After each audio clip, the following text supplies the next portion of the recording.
Good morning, everybody. I'm very happy and excited to be here. This is my second year of mentorship with the Africa Youth Leadership Forum.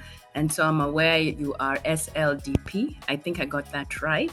And I'm really excited, that you actually have a cohort like this.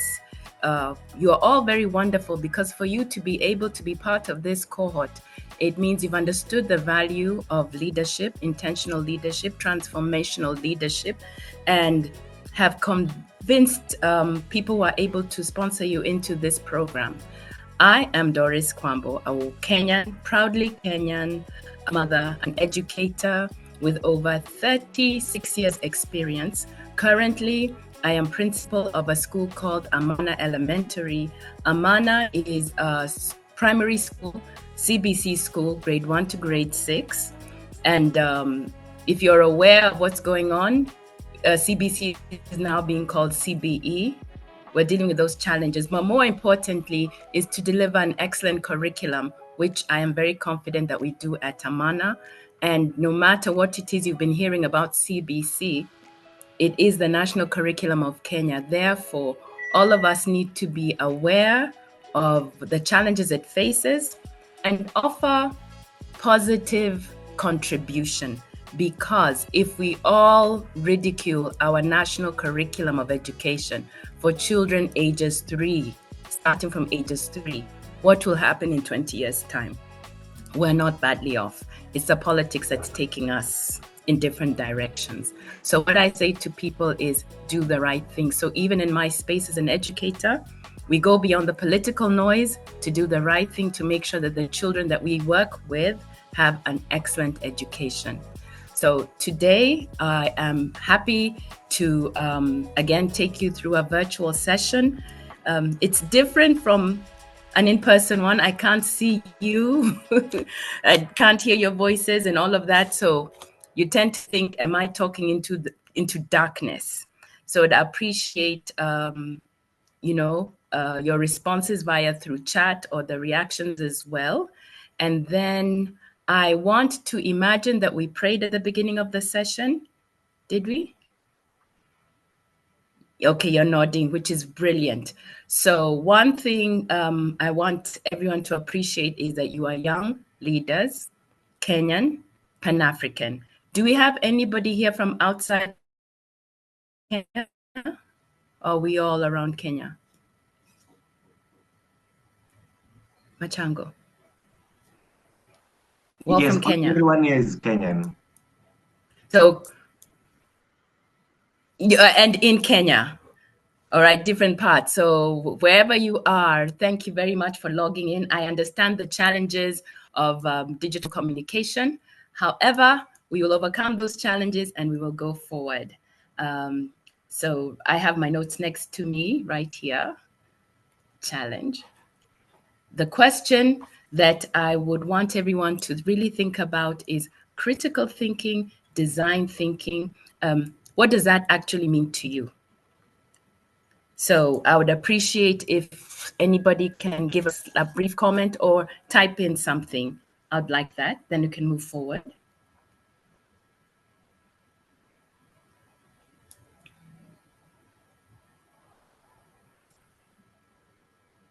Are human beings over there? My fellow Kenyans? Right. Okay, I believe you're taking all of this in and reflecting and maybe even taking notes. So what I would want you to just, focus with me. Okay, Peter Choge's screen has come up.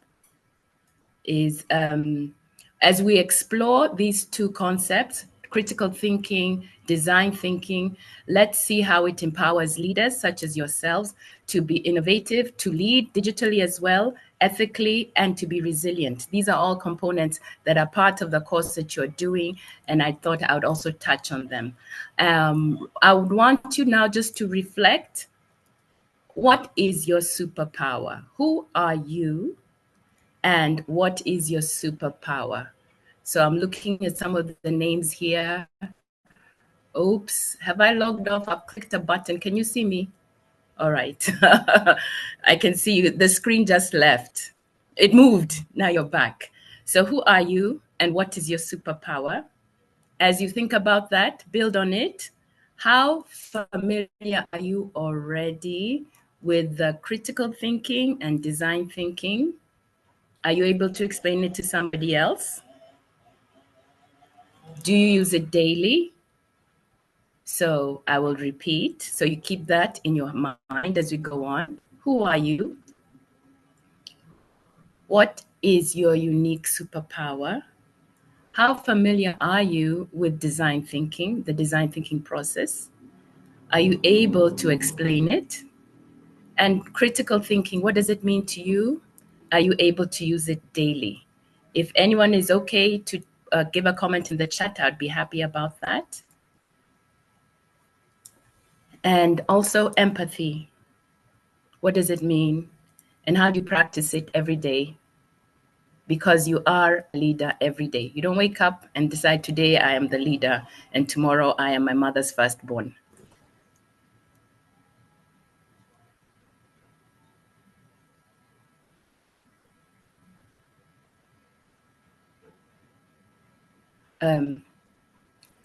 Okay, Peter Chogo, I see your comment. Share your screen. I don't have a PowerPoint. I'm discussing. I have nothing to share on the screen. Was that message for me?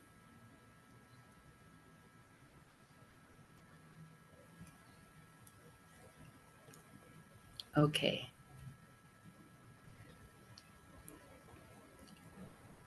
Okay. So let's begin with the heart of leadership. An innovative problem solving through critical thinking. So critical thinking has to do with just slowing down, analyzing carefully, questioning assumptions, especially our own. So an assumption was Doris Kwambo would come in today and give you a virtual disc presentation. We assume that she has the ability to actually log in. We assume that she has got the digital device, and we assume that she's capable to deal with any mishap. For instance, if my battery goes off or power goes off, what will happen? So we all have some assumptions every day with whatever it is we're doing. So critical thinking again means that we need to be able to slow down our thinking process. We need to do that so that we analyze carefully. You're intelligent young men and women, so you analyze carefully, intelligently, and questioning assumption, questioning our biases. And then design thinking then takes us into insights, and then we move on to creative action. And we will start with empathy, ending with solutions, some of them very bold solutions that work for us. There's my phone going on, so let me just mute for a minute. Please just excuse me. It's an important person here.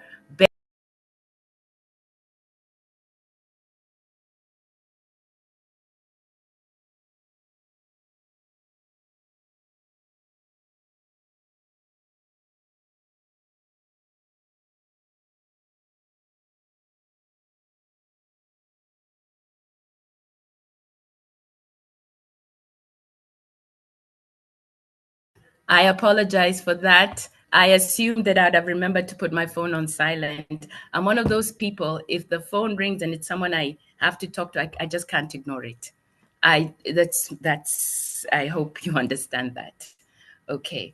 So now we will go back to design thinking. So our insights, what are our insights? It's informed knowledge, and to move forward with a creative action, with empathy, ending up with a solution, which I would like to think is a bold solution. So now I would want to ask you a question. Just imagine the number of people in this meeting.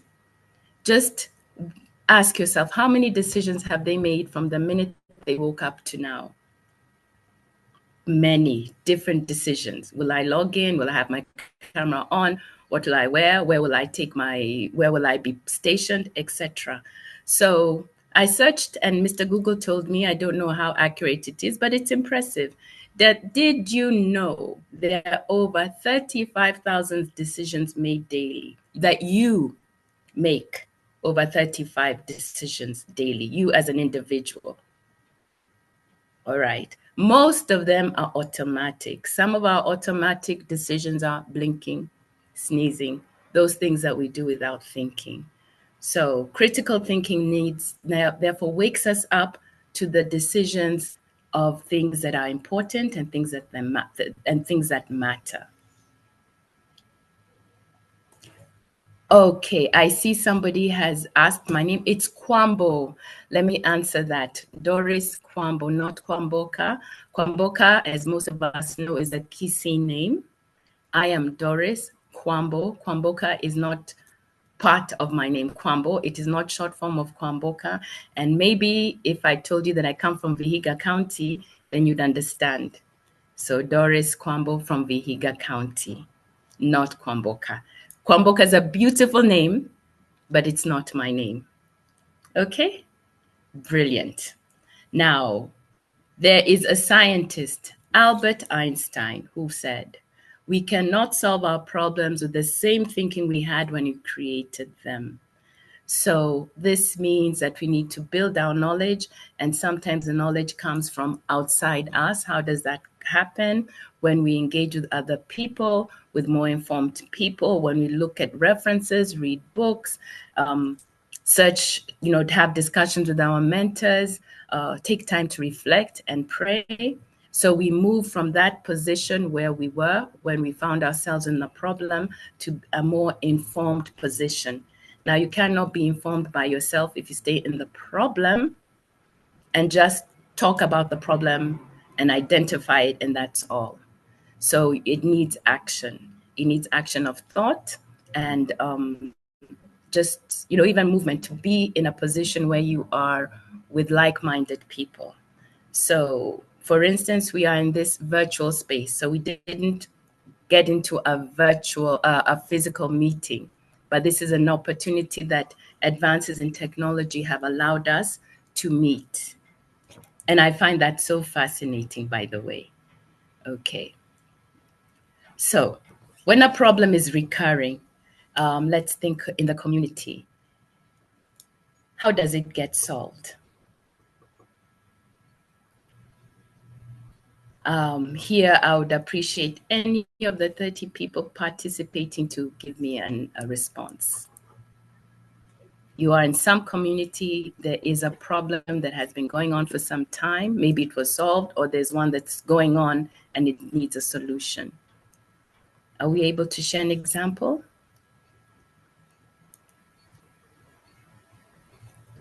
Can I ask, I'll not ask Beryl, her name came up. Grace, can I call you? I'm calling names now. I'm more comfortable. Yeah. Grace, are you able to share? A problem that was recurring in our community. Sorry?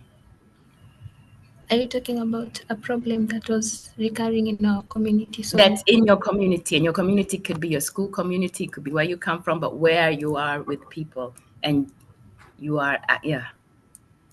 I think in my rural area, there was a bridge. Which one? I come from Taraganithi. Okay, can you speak a bit louder, dear Grace? Okay, can you hear me? I can hear you. Oh, so I was saying there's a river that is close to a rural home, and the MCA there never built it, so the people came together and solved it themselves. I think it was a recurring problem for some years, and people just got tired of waiting for the leaders. Wonderful. So what was the final solution? What did the people actually do? Or they built the bridge. Everyone brought whatever they had. Others offered to build. Others brought their resources.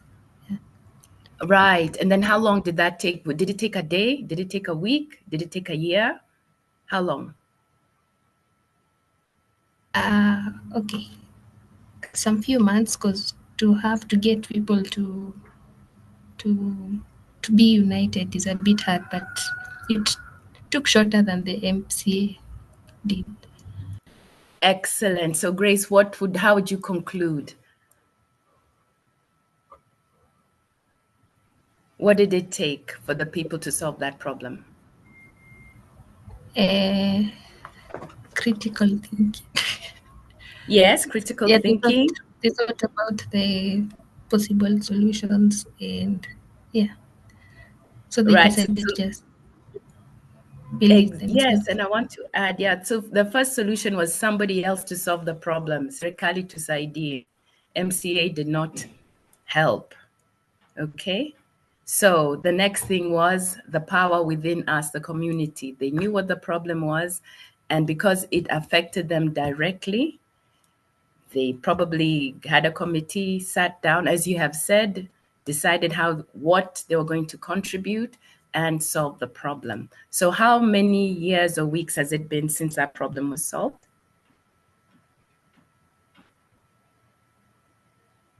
3. 3 years? Yeah. Excellent. So you have an example, and I'd want to see you write about it and share somewhere. Okay? Well done. Thank you, Grace. Anyone else would like to add? To share the experience? Philip Kamau, can I ask you?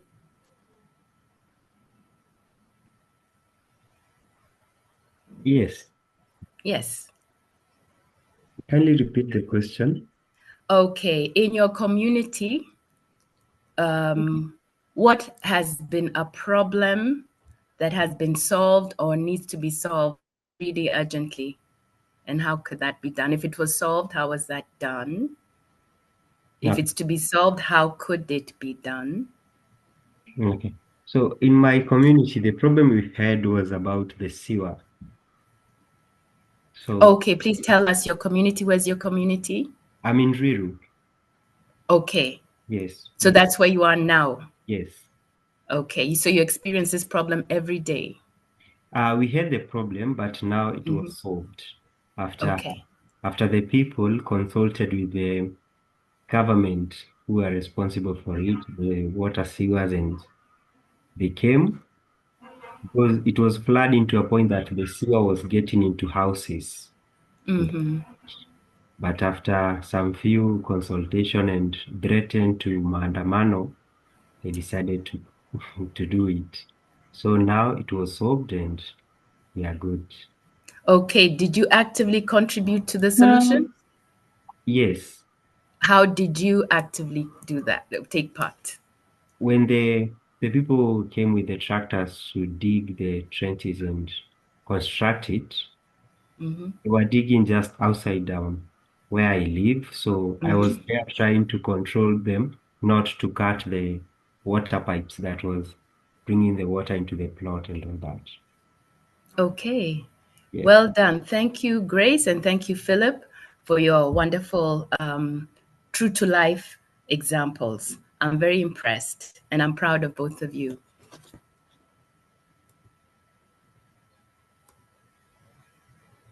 How about Otieno?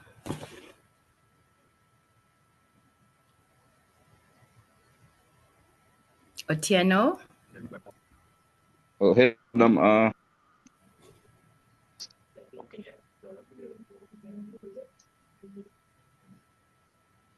So we're reflecting The on a project problem in our Go on. I think the biggest project that has been done at home was the one where they were building schools in Nakoma Primary School. I Where didn't is that? participate much because I wasn't around during the time. But where is Kisumu, that? in Kisumu, Where was Ahero. that? Where, sorry? Kisumu, Ahero. Ahero in Kisumu. Okay. Yeah, so I wasn't around during the time, so I didn't participate much, but it was a success. And currently the kids are enjoying the spacious classes. Yeah, everything is fine in the school. Okay, brilliant. How long has it been since that solution was realized? A week, a month, years? How long has it been since? when the project was completed? Oh, the project was completed last year. Okay, and how It's long been did it about take 1 year. for that? It took about? It took about 8 months. Yeah, 8 months. Okay, super. Thank you. Thank you, Otieno. You're very Okay, welcome. and maybe, all right, the last one. How about Brittany?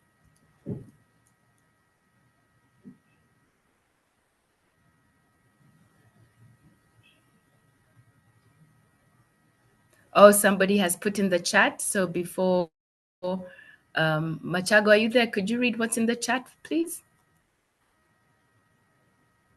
Yes, I can read. I'm the one who wrote it. Let me read again.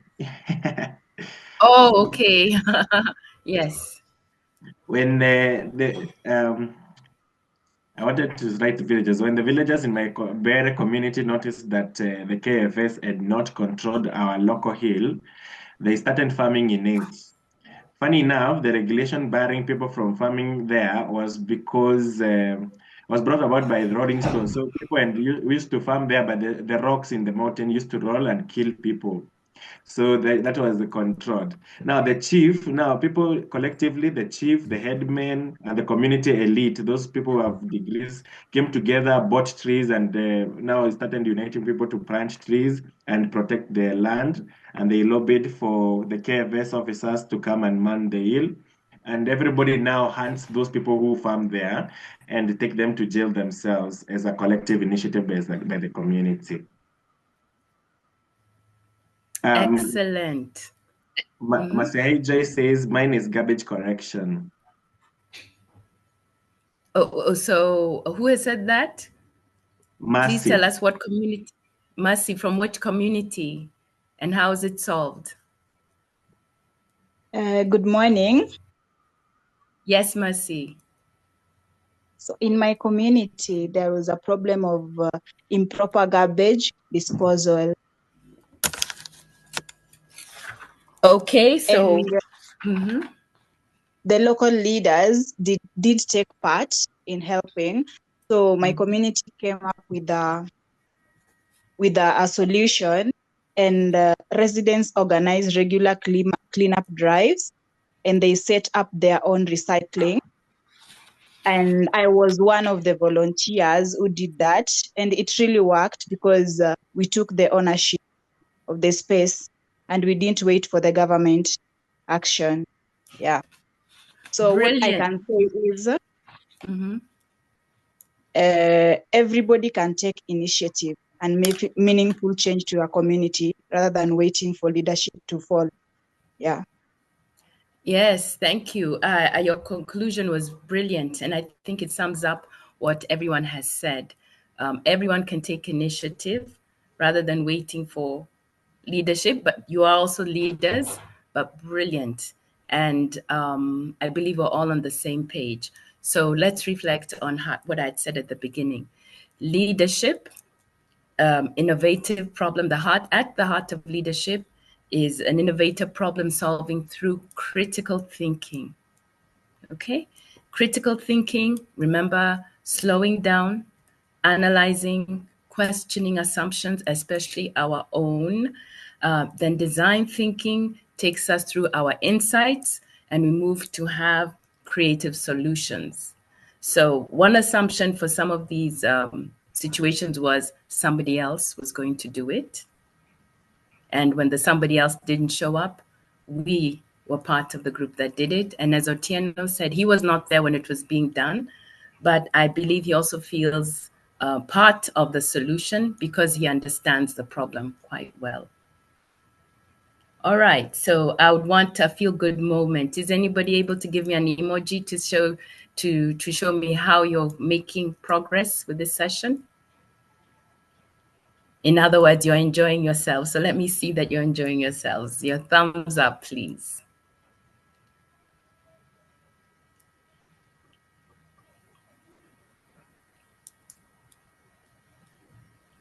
Okay, I'm not able to see them, but I imagine they're virtual thumbs up somewhere. All right, so then again, as I said, this is my second opportunity, also privilege to give a virtual presentation. And so I also went into creative problem solving. And I thought this year, with deeper insights of how Africa Youth Leadership Forum engages, I thought I'd also touch a little bit on digital leadership and technical adaptation, because all these aspects are part of being a leader, and we need to use critical thinking and design thinking in on all situations that face us. So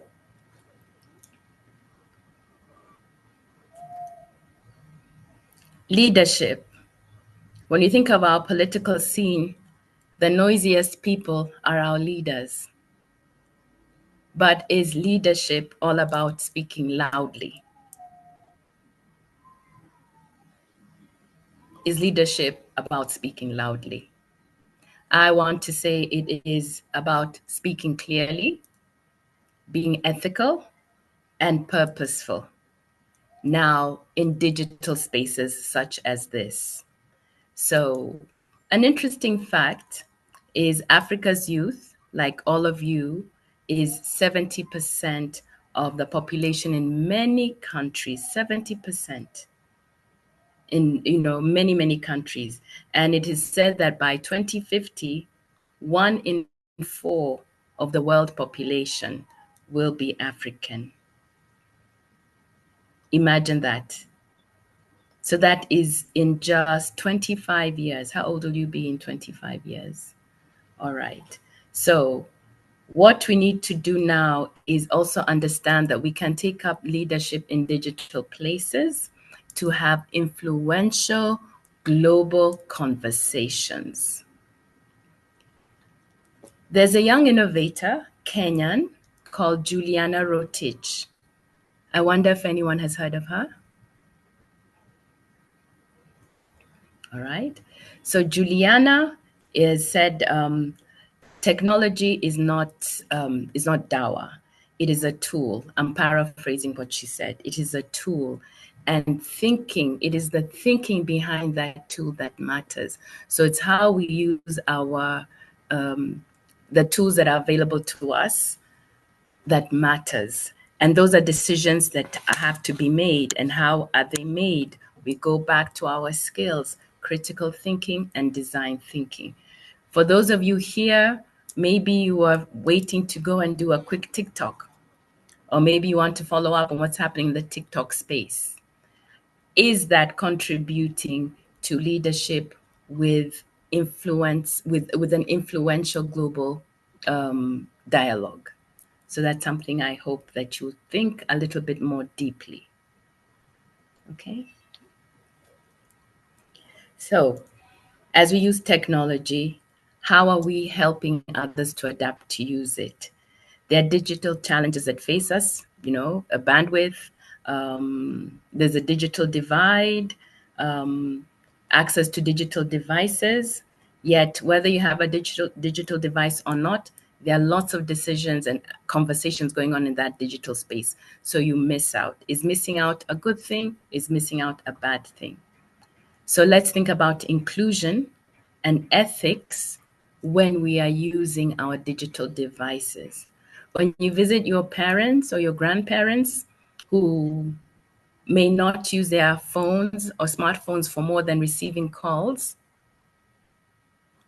what could you do? I deliberately decide when I visit my parents who are in their 80s, every once in a while, I will find a little YouTube clip, no more than 15 minutes. I make sure I have enough bundles, and I sit down and now, and mostly around politics, because that's what my father's interested in, so that he hears things beyond the news and he has an informed opinion. It may not necessarily be his opinion, but he has a logical argument, and that increases his engagement as well.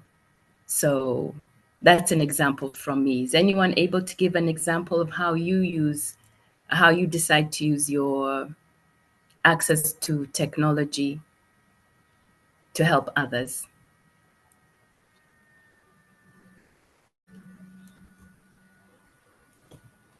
Jacob.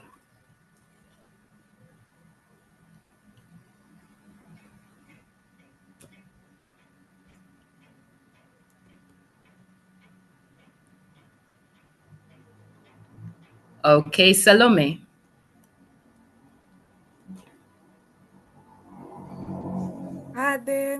The only way I've been able to use technology is maybe to improve the literacy levels in schools. Like I've offered STEM education sessions in my former primary school. Brilliant. Where's that? Where's your school? It's in Mombasa. All right. How about at home? How about with your grandparents? I just help them with basic things like in terms of setting up maybe because not everyone is that much in tune with the latest developments in tech. So if they need updates done, they are to go to person. Which is great, which is brilliant. So I'd like to challenge you that next time, because I know some people will watch the what are they, the soap operas, the shows. I can't remember their titles. I can't remember them. But instead of watching that, maybe if you're in Mombasa, something about the ocean, something about the sea, something about tourism that would build on their knowledge, current events, maybe issues around, for instance, when the Pope died, just the different conversations around that, understanding how a Pope is selected, understanding the candidates that were likely to be considered. Do you think Okay, that's a so challenge you can take up?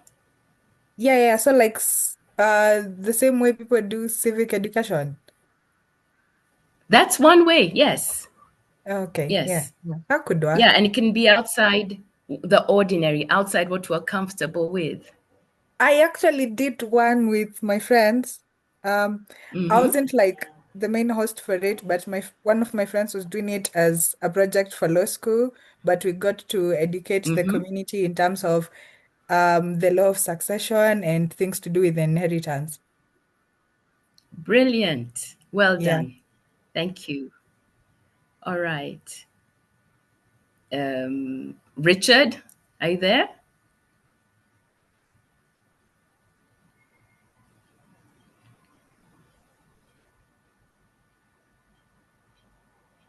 Okay, as Richard is thinking about that, what I'd want to say is, again, just remind you the question: how are you adapting or helping others adapt to digital challenges, especially those who are often left behind?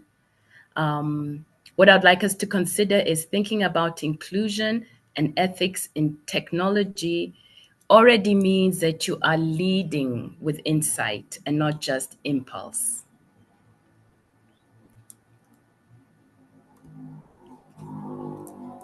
So another aspect of leadership, again, sustainable and leadership. So that serves the present and future ethical and sustainable leadership in our environment. When I think of the word sustainable, the first thing is taking care of my environment. And that's a question I ask myself. Is sustainable leadership taking care of my environment? Well, it is a little bit more than just that, than taking care of the environment.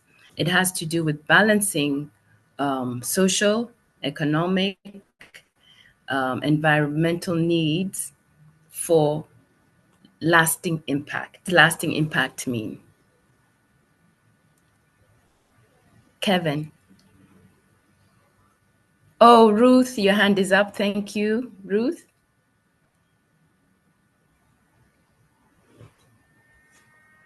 No, it wasn't. It was my icon looking like a hand. Oh, okay, Kevin.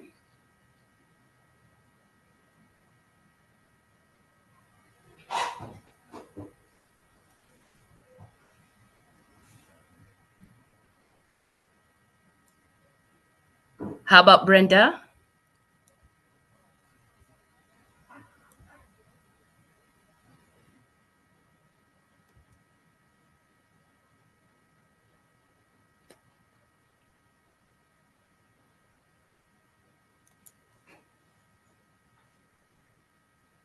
Okay, so I'll go back again as we focus on critical thinking and design thinking. Should all lead us to being ethical leaders. So ethical leadership means acting with values and integrity. So as we make our decisions, we are thinking of the values that we uphold and integrity, your personal reputation. Are you someone who can be respected for the right things, even if nobody is watching you? Michelle Obama, one of my favorite personalities, has said that success is not about how much money you make, it's about the difference that you make in your life. So already as a young leader, I'm sure from the examples that I have just heard today that all of us can have 3 or 4 other examples of the positive impact that is the difference that you've made in other people's lives. And at that point, maybe you are not very aware, but you made critical decisions. And those decisions were some of the 35,000 decisions that you make daily, but took you to a point of where you are thinking critically and also looking for a creative, lasting outcome. Okay. Somebody, Jacob has posted. I will see. Jacob, yes, thank you. Sorry, I've just seen this now. That was 3 minutes ago, 2 minutes. So forgive me, Jacob. I will use technology to teach the youth in my area to understand cyberbullying. That's very, very important. Scams and phishing, among other technological violations. That's very true. Now, maybe you can let us know which area you're in, Jacob.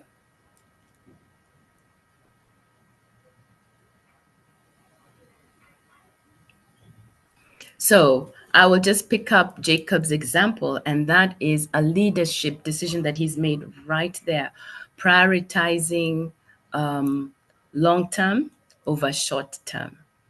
Okay, short term would be don't use technology or don't touch, don't open suspicious links.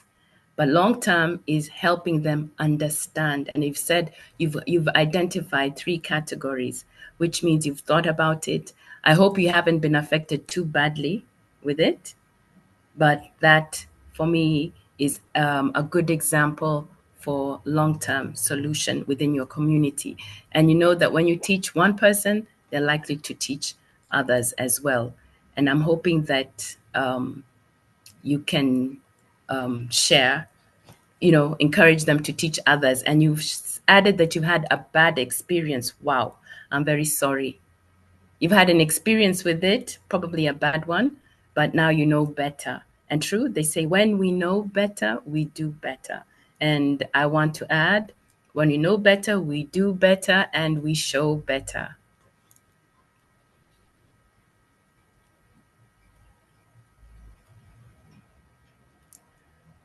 So nobody else has anything they would like to put in the chat?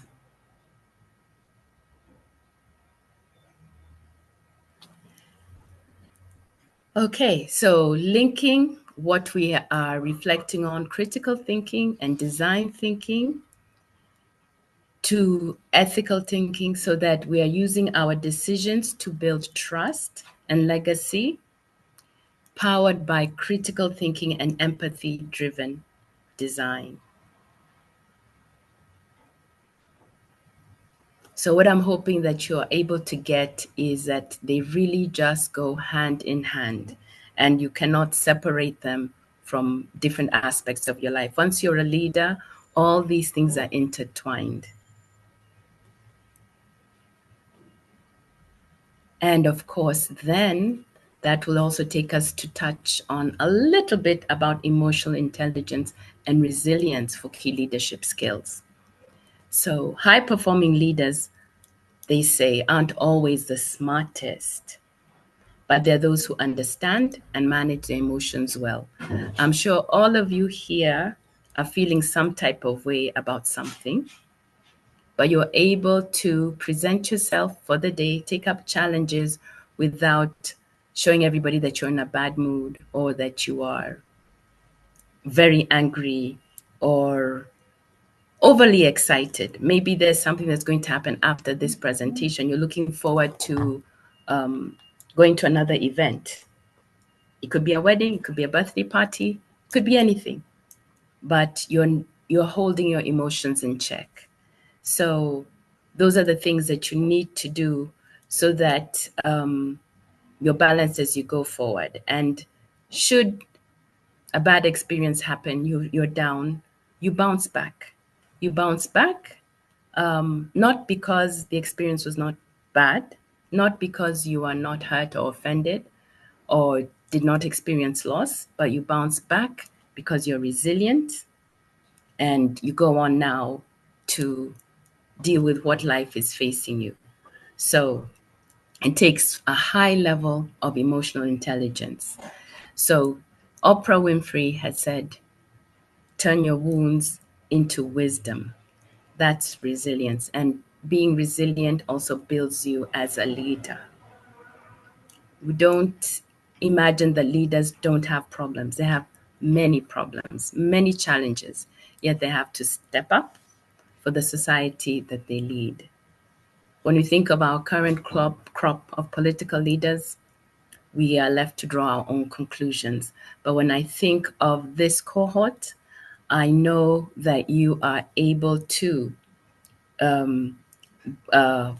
be examples of people who are using your values, who are able to call on each other, support each other, be resilient, and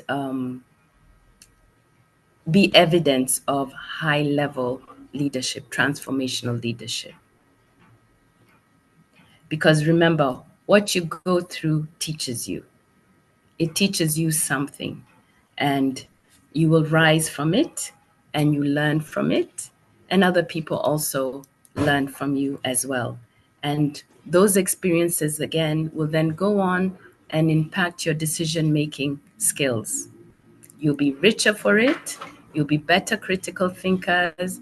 You'll be able to link those two together more. The word I'd want to say is more easily. It becomes easier without you, more naturally to flow. If it was a language, you say speak more fluently, but it would then be your skills that are showing. The words have just failed me, but those are the skills that will come out as you engage, and people wonder, how did you do it? But again, it's time, it's effort, practice, reflection, and those skills show up as you go through life. Okay. Cynthia, a comment so far?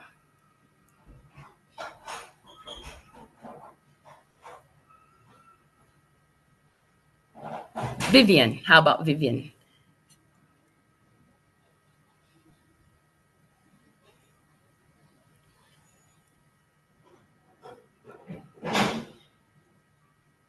Okay, Cynthia and Vivian are not able to speak. Anybody able to put something in the chat?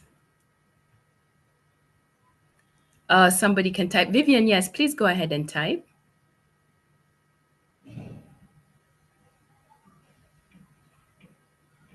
Madam Kwambo, Grace wants to speak. She has her hand up. Oh, okay, Grace, go ahead. Grace, and then Vivian. Yes, Grace, go ahead. Grace can speak as Vivian is typing, and then Machago, you can read what Vivian has typed, yeah? Thank you. Okay, thank you. Thank you for the session. I had a question. When you began, you said you have 36 years of experience. So that means you've experienced 844 and CBC, and now you're talking about critical thinking. So from your experience, like we've heard many things about CBC, but I'd love to hear your insight based that you have first-hand experience. And then how is CBC helping critical thinking, or is it just another failed project? Oh my goodness, I'll start with the last one. It is not a failed project. It is not a failed project. Education cannot be a failed project. If somebody decided that they would come and ask Doris Kwambo for some advice for the government, it would be, education is a pillar of this country. So what we're doing is we should be reviewing our educational system every so often, and as it's done in many parts of the world, without changing the name. I went to school. I don't even know what curriculum it was. It was the national curriculum of Kenya, and I believe it was the same in East Africa. So Uganda and Tanzania, we went to school. Then one day, they review the curriculum, which is fine. You go ahead and make changes, which is fine. Do you have to call it 844? I wonder. I wouldn't have, but it goes on. We go on and now review the curriculum, which is brilliant. And then we call it CBC. We should just call it the National Curriculum of Kenya. The one good thing about CBC is that they went down to pre-primary school, because kindergartens, nursery schools were doing whatever they wanted. So the curriculum was covering grade 1, which was class 1 or standard 1. Standard 1 was for whichever system, then class 1 was 844, and grade 1 is with CBC. But the first year in primary school was under the Ministry of Education. But with CBC, it went down to PP1 and PP2. So kids should actually start going to school at PP1 age 3 to 4, and then PP2 age 4 to 5, and then grade 1 age 6 to 7. So those are two things: bringing the curriculum down to pre-primary, and then guiding so it's age related, because some parents were taking kids to school at whatever age. And it's very important that children are exposed to education at the right time, because development there's a chronological stage of development, cognitive development. So you shouldn't be starting grade 1 when you're 9 years old, and you shouldn't be going to PP1 when you are 2 months old, for instance. Those are wild examples. So those are the good things. Content is brilliant. It's just that we had moved and become exam oriented. I'm not going to discuss that now, but now the effort was for teachers to be child centric. So children have a say. Children can engage more actively in the curriculum, which is brilliant. So everything else is the politics around it. And remember, we're still a young country. So for me, CBC is the way to go with the right people. When you have dedicated teachers who know what they're doing, then you know that this is what a child in grade 1 needs to learn for Kenya, and also to be globally competitive. So I hope I've answered your question to some part. Yes, you have. Thank you. All right. Yes. And then someone was going to type. They said Sina Sauti, but they have not typed.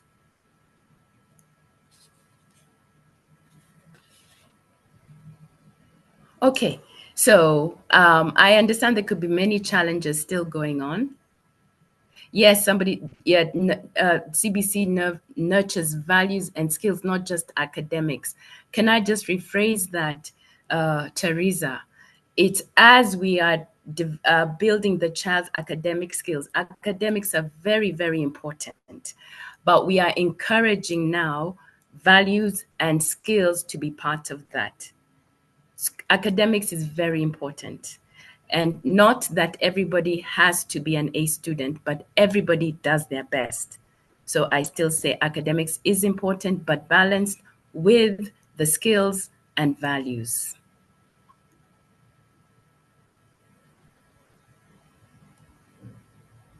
Okay. And one of the values, by the way, is emphasis on our national values, the 8 goals of education, so that children are, by the time they're in grade 3, all the children can sing the national anthem in English and Kiswahili, all the verses. They can all sing the East African anthem. And when you hear children sing it, it's beautiful. And those anthems are prayers.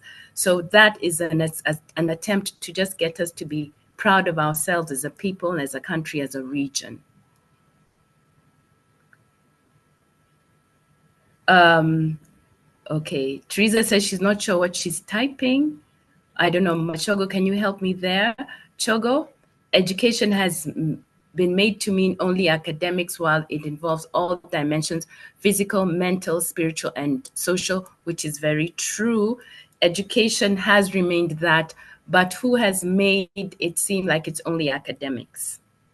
It's been the approach that some of our leaders in certain institutions have taken. But true education cannot be without the physical aspect, the mental aspect, spiritual and social values. It can't. Then that's not education. So I'm with you, Peter. Okay. So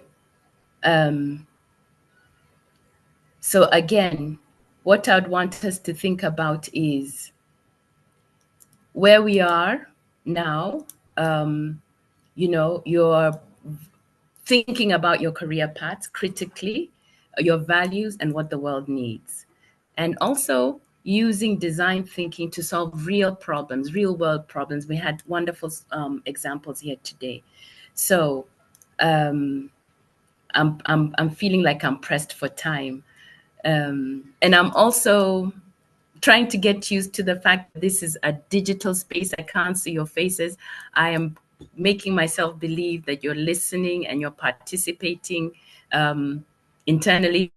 I could see you, your eyes would be shining bright, and some of you would be smiling, so that we are adding value to all of this.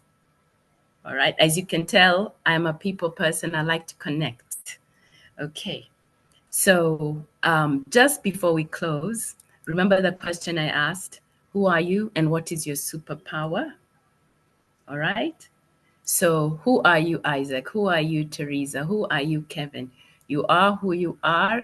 And I would want to point out that one of your superpowers is being a transformational leader who is equipped and able to use critical thinking and design thinking to make meaningful and impactful decisions and provide solutions. I remember this time last year was just before the Gen Z revolution, and I'm a mother of a Gen Z, so I identify as Gen Z. And I was very excited about that at the beginning, before the violence took over, because they were coming together. I don't know how, the different households, but all the young people just had that one mind. It was with the finance bill, maybe as a trigger, but just their approach to that peaceful demonstration, and in their communities, cousins and friends. It was organized digitally and campaigning for,